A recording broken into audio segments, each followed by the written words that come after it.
remember in the 90s, the TEU GDP multiplier can go up to 4 times or even more than 4 times.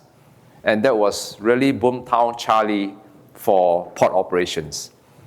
And then 10 years later, it dwindled to about 3 times, sometimes 2 times in the 2000s.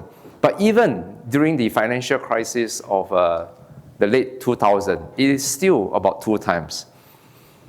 But we do notice that in the last 5 years, or even 10 years, it has gone to about 1 time. In other words, 1 GDP percent growth, it is only generating 1% growth of TEU in containers. And there are even occasions that it just dipped below 1%. Interestingly, this year, if you notice, until to date, from the World Bank estimate, GDP is growing about, say, 3.5%. But container TEU growth has actually gone up to 5 to 6%. The multiplier has reversed. So is this a one swallow that doesn't really mean a spring? Or is spring coming? Or is this temporal? Or is this structural? And if we actually slice it further, we probably see the Far East to the US multiplier factor, not trade, the multiplier factor to be way above 1. The other trade lanes is actually Far East to Latin America. And then another emerging trade lanes is Far East to Middle East and even to West Coast of India. I'll just park it there. It becomes a very interesting talking point for lunch or even tea break later. Another trivial information. What you see here in this conference room, be it a lamp, be it the tables, chairs, or be it what you're using, your notebook, what you're wearing, your suits, nice dresses some of the ladies are wearing, and even the coffee or even the lunch that we're going to have later on, 90% it is by sea freight.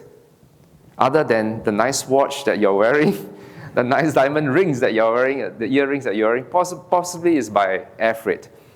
So that comes to my topic here, the relevance of the sea freight. That's the reason why we are in maritime. We are at least moving 90% of the cargo.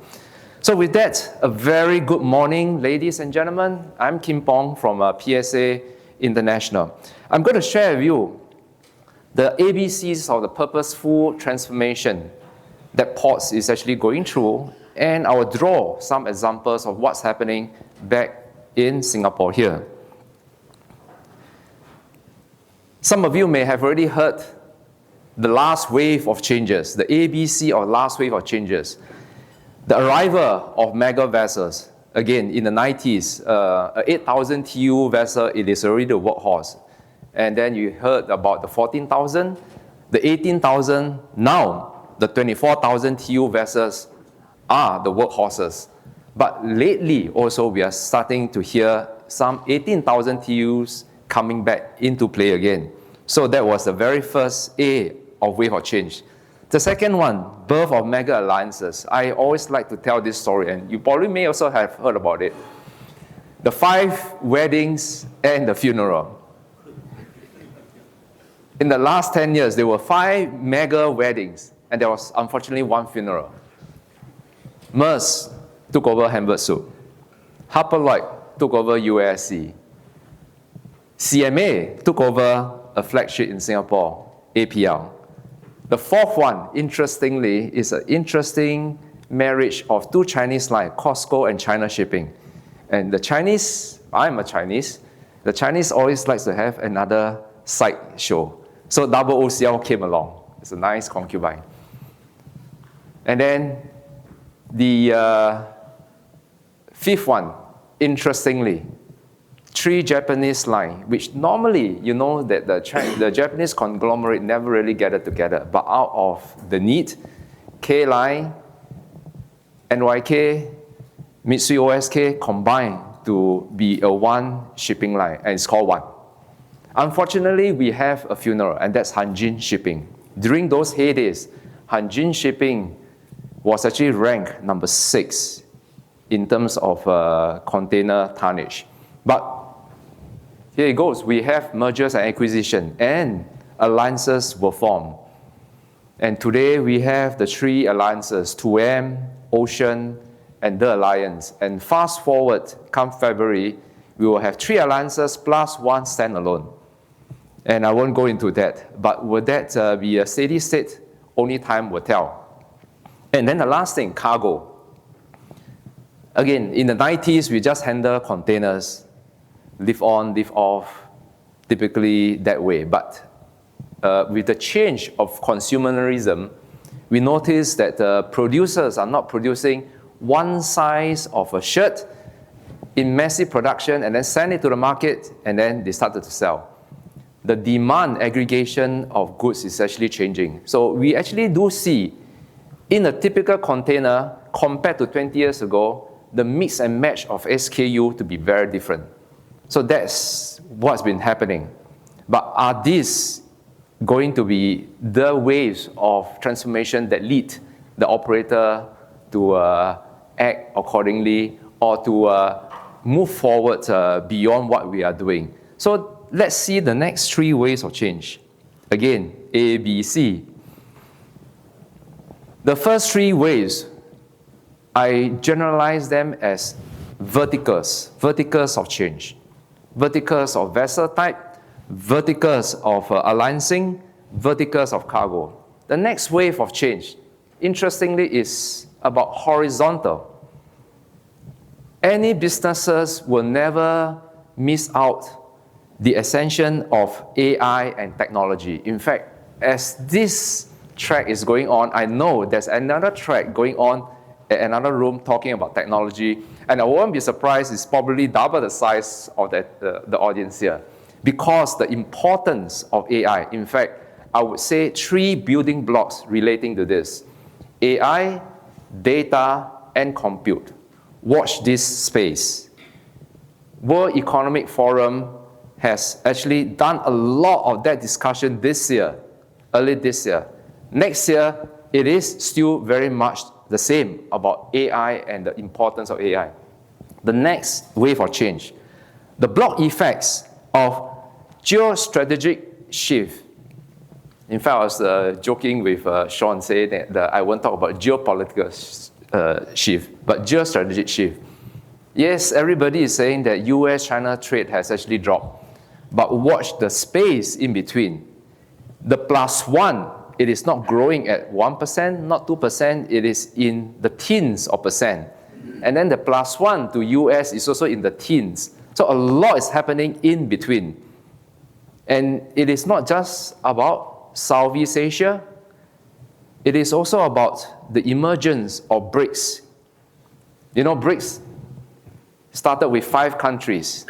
Today, there are 10. Next year, I believe it will be more than 10. So do watch this space.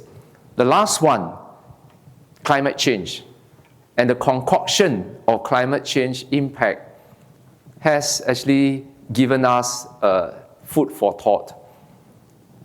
The verdict is still not out yet. Whether is it going to be which vector, I believe there's a very good track talking about this in many forums. So I'm not going to go through this, but this, trust me, is going to be an important factor.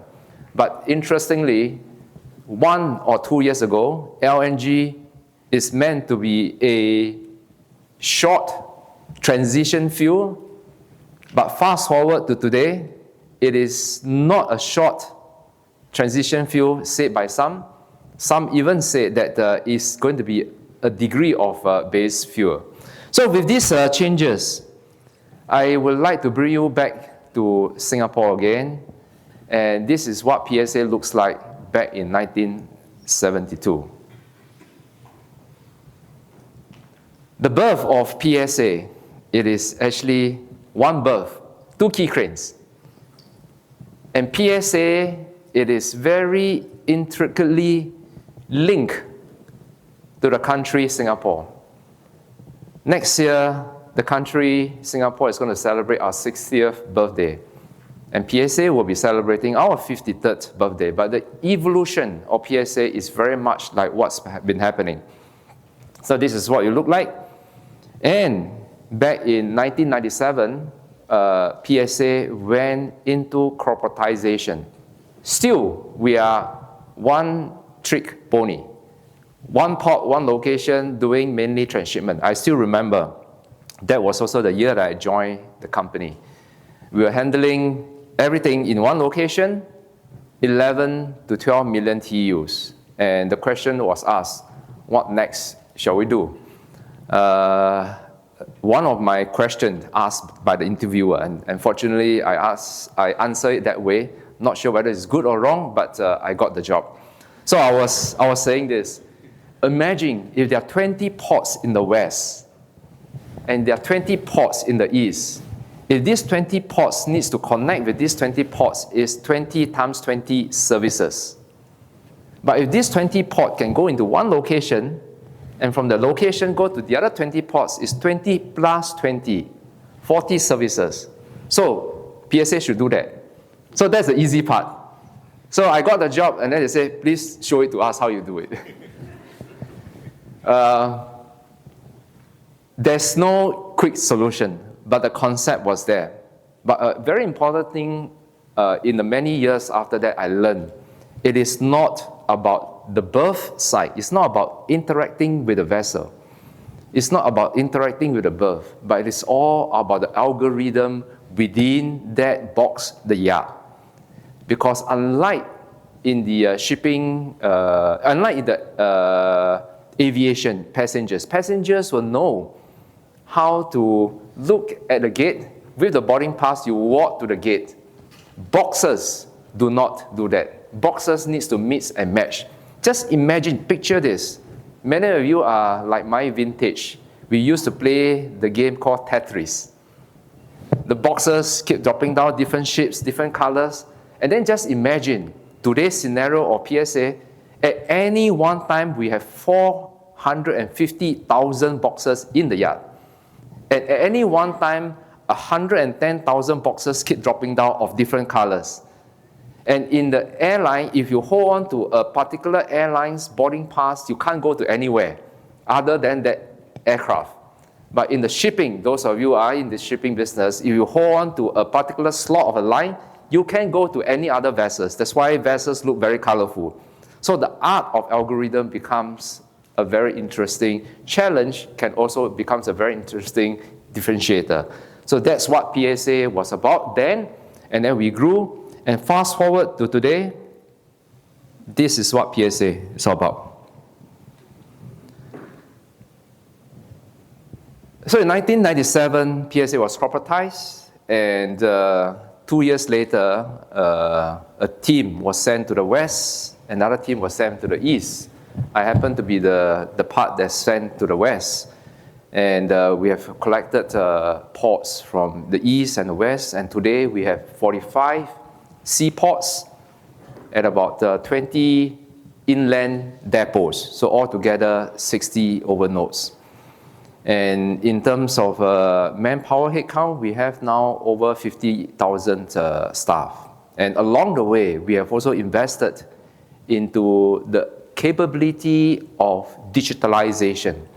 So we have 13 companies of different types, different locations, that's focusing on two aspects of digitalization, be it data collection, be it producing digital products, or be it just to understand the trade. And meanwhile, recently, we have also acquired a logistic player called BDP, and we are now trying to be involved in a lot more in the total supply chain orchestration. And I just share one-third little trivial information. Collectively this year, and we really hope that we will achieve the 100 million TEU mark by end of the year. Maybe it's 99.9, maybe slightly more than 100, but if you round off, it's about 100 million. So what does 100 million TEUs means? Again, you have seen containers. Those of you who have visited a port, a 20-footer or 40-footer, you put them along longitudinally side by side, the 100 million TEUs, it is not from here to San Francisco, nor from here to Shanghai. If you put 100 million containers all together, you can go around the globe 15 times. So that is the amount of containers. And back to PSA. Like many business enterprise, we believe in three key fundamentals. One, we have to understand the purpose. What's our purpose? And the purpose will drive what product or process to have. And the product process serve the purpose and serve our ultimate stakeholders and customers. But nothing is more important than having the people to make the purpose work and make the product effective.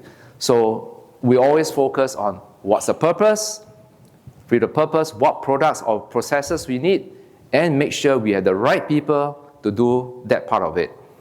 And on that part, where the foundations is being formed, the purpose of PSA, and I will maybe specifically just talk about Singapore and Tuas Port. Otherwise, there may be different shades, 15 shades of purpose within the PSA. So as far as Tuas and Singapore is concerned, we believe in creating an integrated product with processes that actually shows good connectivity, not just around here in Singapore, but not just around the region, but across the world trade. Because trade flows like water. Today, the trade may be flowing against grain or going through Cape of Good Hope. But if tomorrow, the moment Red Sea disappears in terms of tension, Suez is opened up, trade will flow back to Suez again. So trade flows like water.